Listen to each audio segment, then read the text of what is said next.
Ladies and gentlemen, friends, colleagues and listeners, here we are again, another Saturday show, but it's being done on a Friday. So we like to spice it up a little bit, maybe a Friday, maybe a Saturday, maybe a Sunday. And again, a little bit of a coincidence. Both of us had a little dentistry calamity. So I've had to have a tooth replaced, and poor old Stephen is he's had a little speech challenge there because he's had a little retainer put in to make his smile even more perfect than it was before. But that's because he's a younger man and he's got so much more mileage to go. So, Steve. Thanks, Chris. So nothing is sacred here. Hey, nothing is sacred here, mate. So anyhow, we've both realised that none of us are lisping or whistling uncontrollably. So hopefully, no, I've removed the offending article for now. I don't think I'd subject you or our very few listeners to that. But we did have a little moment of magic, which I shall cherish forever. And whenever I get the chance to bring it out, I will bring that out because it was beautiful. It absolutely warmed my heart, mate. So thank you for that. Now, what a week, eh? Firstly, the football, fantastic. And our analogy of good management practice has come into its own. And I think what an example by bringing Grealish on and then bringing him off to suddenly change the tactics because of certain pressures. I thought that was brave. It was well accepted. People didn't make a big hoo-ha about it, and even Grealish accepted it, or looked as though he accepted it well. I think that was a great decision. I think Grealish probably was the most accepting of all. I think there were some pundits and commentators that once again, questioned Southgate's logic and Southgate's tactics and decision making. But once again, as with every other time, Southgate continues to prove his critics wrong. So no, great result the other night. I must confess, I was a little dusty on Thursday morning. Yesterday was I wouldn't quite call it a write-off, but I wasn't very productive yesterday, let's say, Chris. But I suspect that most of the country were in a similar boat. So very much looking forward to Sunday's match. Oh, I can't wait. But again, keeping with the analogy between what's going on there with the national team and business, the fact that he's able to be so fluid or agile and his pivot is so boom, boom, boom. Something happens, he makes a decision, he responds. And it just goes to show, Steve, having such depth, or succession is so important. So it doesn't matter whether it's business or sport. This is really, really, I think, a great lesson for how things should be done on the business playing field as well. Well, I think we've always got to show a level of agility. People talk about agility, but never really show a good game when it comes to showing their mettle and them actually using that sort of what's often held up as agile practice or agile project management or agile transformation, etc. You very rarely see it in evidence, but I think certainly a lot of these businesses, we said last 12, 15 months ago, Chris, have had to be agile and had to think on the hoof and had to change tactics when something works. I mean, I always say, look, if you don't make any mistakes, you make nothing at all. So the make no mistake syndrome is often well and truly in evidence in many businesses that we go to or we see or reported publicly. And people are too afraid. They're very cautious, steady as she goes. Let's just let's keep things on the same track that we've been used to and been doing it the same way for the last 30 years. I think actually what we've seen is people have had to change tactics, very, very in very quick time in business, particularly when it's been down to government legislation and rules changing, open things, close things, bring crew back in, bring crew back out. The government recognised some of the issues associated with the early furlough restrictions, whereby you couldn't do any work at all for the month in which you were declaring your furlough or making your furlough declaration. They changed that, of course, to allow you to do reduced furlough and reduced days and nominate days as furlough, etc. Because employers were saying, "Hey, look, we've got 10 days of work for this fella, but not 20. Why are you restricting us to either all or nothing?" So I think we've seen it in many parts over the last 15 months, and long may that continue. So, if that is the case, and Southgate has shown that very much in evidence as well, then we can all take yet another lesson out of the books of Gareth Southgate. Yeah, and fair play to him. I think it was Gary Neville or someone said that he now epitomises the ideal type and style of a manager. somebody who's very hungry and is obviously very steely behind the scenes, but is also very humble and appreciates. Well, Gary Neville says a lot. He does. Gary Neville says a lot. He does, but sometimes it makes sense, and that's why it's. I bumped into him 2 weeks ago in the Corinthia Hotel. Yeah. When I say I bumped into him, of course Neville had no idea who I was, but I was having a light lunch, let's say, at Kerridge's, and Neville was sitting in the lobby. So a man of great humble means, a working man, who sits in a 1,200 quid a night minimum hotel room, of course, yet preaches to us all about looking after the working class man and the benefits of socialism. Sure thing, Mr. Neville. Okay, right. Didn't realise you two were on such good terms. So well done. Well, I thought what I did think, Chris, was slightly wrong. Was that at the end of the match, after a great match, which everybody should be celebrating, he then went and had a pop at the Prime Minister and used the opportunity he'd been given to criticise the government, which I thought was not really in the spirit of the game. No, and for once, and he's a raging Corbynista, of course. that sounds better than it actually means. So yeah, but I know what you mean. But yeah, for once now, everybody should be positive and enjoy these few days, before the Italian game. And there's some great little video clips coming out about going back to the Boston Tea Party, and the English are coming, and then they look again and they say the Italians, and it's great the way the whole backdrop and the people change from taking tea out, putting coffee cups out, and all sorts. Very entertaining, but it's going to be a great day. Well, wonderful day. It's going to be a great day. Yeah, I was so the Spain-Italy game. My friend Rodrigo, Spanish, and Alessandro, Italian, watched the game with them the other night. So that was interesting. So now I need to find Alessandro for Sunday's game. Brilliant. But we've also got more good news, and it's a little bit. It's like the old adage, isn't it? When things start going wrong, they go wrong in bundles. And then when you get a little bit of a purple patch, it really starts to flourish and blossom, which is what's happening now. So US-UK flying, hopefully that's going to be sorted out in the next few weeks. And now with the changes with the double vaccinations, people are saying that, the booking surge was something like 400 or 500%. So as we've been saying, of a relatively small base, though, Chris. So still be cautious.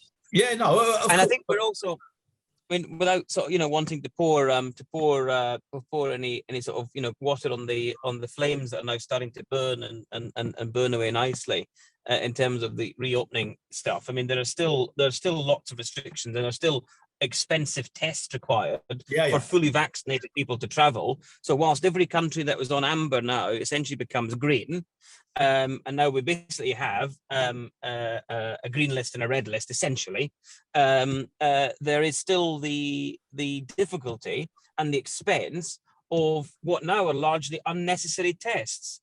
I agree. I think there's still some work to do, Chris, in terms of getting the travel and leisure sector fully reopened. But also, let's not just forget about leisure, but actually this is really important about reconnecting families that haven't been united for such a long time. The Brits might want to go off and fly on holiday somewhere.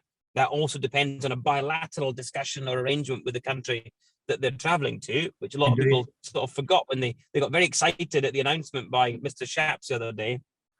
But of course, as always with Mr. Shapps, the devil is in the detail. It's not what Mr. Shapps says; it's what he doesn't say. So one has to pore over the policies and the communications in great detail to actually uncover some of the exceptions and the exclusions, which for my family, for example, wouldn't work, because Ramani has been my wife, has been vaccinated with exactly the same vaccine as me, the Oxford AstraZeneca vaccine, but has had it and received it in Malaysia, and she will be excluded, although she is a UK resident. So that there are those little anomalies, I think, Chris, that don't really make sense and need to be bottomed out, and I hope that'll be done very soon. Sure. I mean, absolutely. I think the opening up of that has been wonderfully, well received by both industry and most of Joe public. Yeah. And listen, let me ask you something now. Obviously, it is great, and the 19th is going to be a very special day. But the way the numbers are creeping up again now and the impact, What do you feel about that, Steve? I don't think it's about cases now at all, Chris. I think it's now about hospitalisation. Yeah. And hospital and death. So I think that is a bit of a misnomer. And actually, I was listening to a podcast earlier when I was sitting in central London traffic.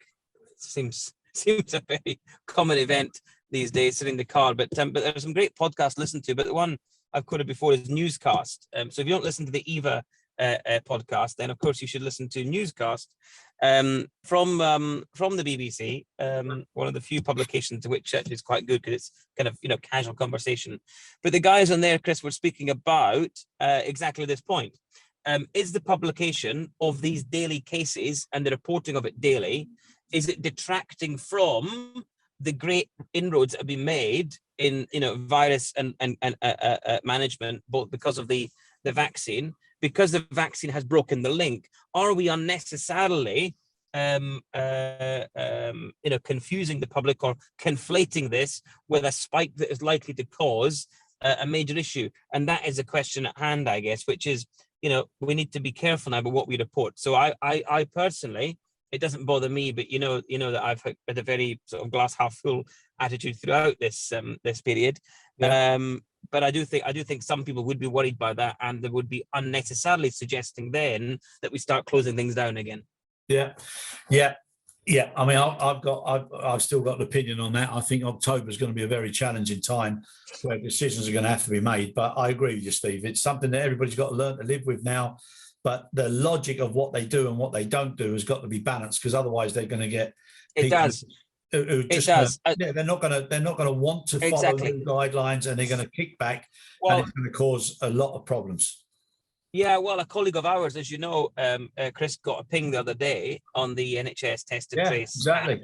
And it was a day that I was with her, and I never got the ping. But the only place I dropped her off at Earl's Court Underground station to take the tube back home before she got the National Rail, and because I never got the ping, but I have now since deleted the NHS test and trace app from my phone as a result of all of these false pings affecting people's livelihood, their ability to earn. Hospitality and leisure trade now is getting pings every day, losing half the stuff in the bar. So I'm one of the person, I'm happy to say on record, I've deleted the app because of that very reason, that as a double vaccinated person, the risk to me is low. The risk of transition still exists, but in a sensible environment, whilst I still go about my business on public transport, and I still am happy to wear a mask, for example, which I have, stocks of. My car seems to be, full of masks these days. We never used to have all these things, but I do think, Chris, this has to change.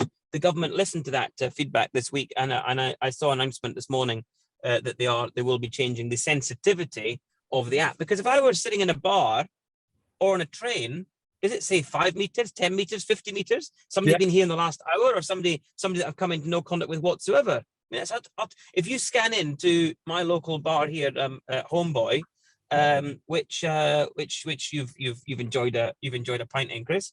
Yes. Best Guinness in London, I must confess. And I would endorse that, my friend. Yeah. If you scan in there, Chris, in the time period, let's say within a 2-hour time period, but I'm sitting outside and you're sitting inside, but we both scanned in and done the right thing. Yeah. And I get a ping, but I've been nowhere. I mean, that just to me seems completely illogical. So I think the technology, Chris, has not kept pace with the vaccine rollout. That is the underlying problem. I agree with you. 100%. And what's even more worrying now is, fair play to you for saying that you've disabled the app, but so many people now, Steve, I know, they've all turned it off. They're for the same thing. So where's the effectiveness? It doesn't make sense. And now, so many kids being sent home as well, from school when they've only got a week left or just 10 days left. It doesn't make sense. Exactly. Doesn't make sense. Exactly. So I think what they've got to focus on now, it's not just about data driven, but I think it's about logic driven. And they've got to do things that make sense to people so people can see that's why, not what on earth are they doing, because that's crazy. Now, another little, shall we say, little epidemic is social media. The way people are frightened to say things, frightened to do things, frightened to give comments or giving too many comments. But there's an interesting article about KLM. and a video that's been going around, showing people making not the best of comments about a particular group of nationals. And but that's gone viral. Now, all of this is causing so many problems for companies now, and especially, at such a time when you need to be supporting everybody, and people have got to be so careful, Steve. So this is almost like another element of management and leadership and just basic compliance that people have got to appreciate. Every single thing can be on tape. It can be on video. It can be recorded. It's a dreadful, dreadful environment now.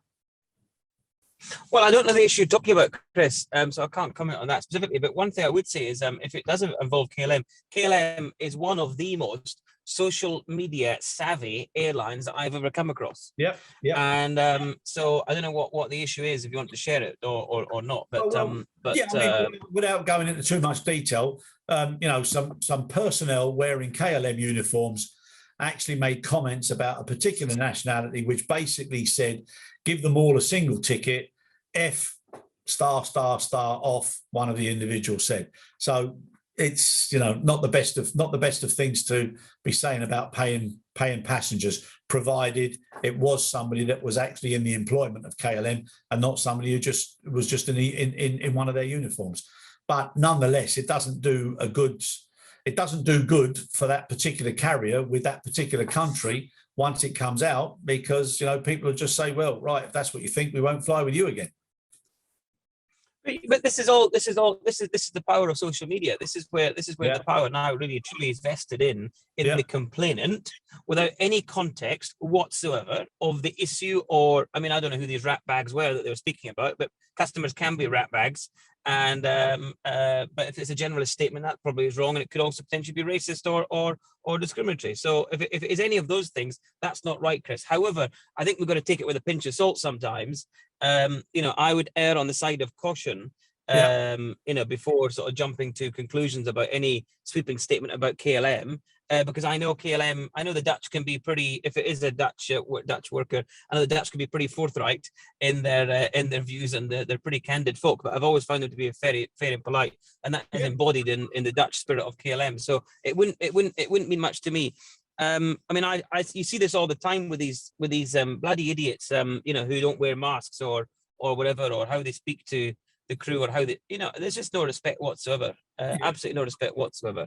And I think therefore, whilst it makes a good YouTube video or a Twitter tweet or whatever, for the 5 minutes that it's there are potentially long-lasting consequences behind some of those the damage to the brand. So we've got to be careful, but at the same time, everybody's human. We all err. It's only that some err more often than others. Yes. No, I would agree with that. But it's also, something that hopefully this doesn't start to build, because I was doing a podcast with Dave Van Miller, the author of Turbulence, and he was talking about the increase in passenger violence and passenger outbreaks, and it's becoming something now that it's not good in society. Too many people are overreacting now too quickly, and for the wrong reasons, and without respect and without consideration of all those around them. There seems to be a huge lack of discipline because of this fear of telling somebody that they're not doing or acting in the manner that they should, irrespective of colour, creed, nationality, or anything. People are frightened to say things now, and that's a terrible, terrible thing. Well, you know what I think about that, Chris. I think that whole thing is a lot of begins with B and ends with S. I'll be polite because you've told me off before for saying that word. It's a wonderful word. It's a wonderful word, It's Steve, a great word. It means so many things in so many different ways. It's a one, and I know exactly what you mean now. Yeah. But look, there was a without going into the detail, there was a much worse word at a local restaurant here the other day. There was a group of young children all playing, and I love seeing kids play. So there's a play part opposite, and then they came and sat down the table next to me. So I got chatting to the kids, and just innocent conversation. They were asking, what do you do, man? What do you? It was all just sort of a nice, gentle conversation. until one of the young ladies decided to use the most vulgar word that you could think of, and she did it in earshot. I'm not offended. I'm made of sort of Teflon, nothing really sticks, so you can say what you like. It doesn't really bother me. But there was a young child of another guest sitting next to it, and I said, "Young lady, don't use that language. That is out of order and unacceptable." And she said, "Who are you to tell me? You're not my dad. You can't tell me off." I said, "I actually can, and I bloody well will. So either scarp her or apologize to that lady that's sitting there with her." You know what happened? The lady who's sitting with the child, the other child, turned around and said, "You shouldn't be saying that to the children. You shouldn't be shouting or arguing with a child." And I said, "Excuse me." She said a very vulgar word in front of your child. She said, "Well, I'm a teacher and I would speak to children like that." I said, "Well, darling, then I now know the problem with teachers and parents that let their kids get away with like that." So the world has become so sensitive. Yes. Then I thought, and I said to her, same age as me, I said, 30 years ago, if you'd said that, Chris, in school, I wouldn't have just got a clip on there. I got a kick up the backside. Yep. And there's something to be said for that. So kids now, it doesn't just apply to kids, but everybody should just be much more respectful and mindful of who's within earshot. So whilst I do have a loose tongue sometimes, you use it in the right environment. And therefore, I think in everything that we do, respect should embody the values of every organization, but not only the company has to be respectful, the customers and the clients have to be respectful too. In our case, the passengers, for example. Totally agree, Stephen. So I was made out to be the horrible. She called me a horrible man, the other customer, for telling the kids off. But I don't know about you, but it's all turning on it. It's all turning on its head, and I think it's got some way to go before it starts to flip again. But it's such a shame because I just imagine some of the old heroes and the way that people used to be, and little respect for the elderly and all that. It's all gone. It's an absolute crying shame. Now. Well, they say, what is that saying? So few gave up so much for exactly. Yeah. And the other saying as well, is it when you hear things like that, if not me, then who? If not whatever, if not when, then why, or whatever. But people are afraid now to actually stand up for something that they would normally want to protect somebody or support somebody, because they're worried that they're going to be, That's right, with it, which is a crying shame. Exactly. Yeah, now, exactly. Another thing I just wanted to say to you, and getting back to Mr. Southgate and everything else, but we've been speaking about training and competence for so long now, and I think we're on the cusp of doing something which will be able to make a difference for the right reasons, and I would suggest that we'll be able to talk about that in the next few weeks. So if anybody's got any questions that they'd like to send in advance to either of us or to Eva with regards to training, competence, compliance, how they see things needed to be happening in the future, please feel free and send it to us here at Eva, and we'll bring that up when we eventually come out and announce something about training and why it's so important and how to do it in a different and more effective way. So I'm looking forward to that one. Yeah, I'm looking forward to that as well, Chris. It's been something that we've spoken about for a while, but I think our industry at this sort of time, of need, of crisis, if you like, we've recognised. We've reflected on the situation. We've reflected on the years bygone of when things were done in a different way for different reasons. And there were some successful and some less so. I think what we've had over the last 12 months is to see that actually well-trained, capable, competent individuals are the lifeblood of any organization, but specifically within our business, where we have lost a lot of that talent, Chris, within the ground handlers, or within the within the terminals, or within the broader industry in general. It's very difficult to plug the experience gaps without plugging the competency gaps. Because experience and skills, of course, are two very different things. Experience tells us what we sort of what's in the guts. You sort of you work out the right way to do things. Often you work out the way not to do things, but actually it's rather than sort of do this, you might sort of try to avoid doing that. So that's what experience is. But skills, breeds competence, and I think that right now is where, whilst we've lost the experience of a lot of these people, we need to supplement that with strong skills, strongly skilled individuals, strong supervisors and managers, and great leaders that have been competently or trained to do their job competently, but also effectively and maybe in a different way for 2021's demands. 100%, Steve. And also using a ratio whereby not only focus on teaching people how to lead, but also explaining to people why we all have to be led by somebody somewhere. And we all make mistakes. We all have to learn from them. But we have to then support the people who are making the higher up decisions to make things more effective. And at the end of the day, individuals now need to have a look at themselves and say, right, how can I enhance my value? And if that means that they've got to put themselves forward for reskilling, upskilling, new skilling, cross-skilling, whatever it is, to make them a really important commodity within that ecosystem, whether it be at the airport, a carrier, a handling agent, or whatever, so they can do multiple tasks, that's what's going to be important moving forward, so that people can do more with less. And that then also brings in digital transformation and all the other initiatives to make things a lot easier to do with the business that's tough enough on the best of days. So absolutely. Yeah, right, my friend. Anything you'd like to close out on? It's a little short one at the moment because I know that there's a traffic warden in close proximity to your vehicle there. There is, yes. They're circling, you know. Yeah.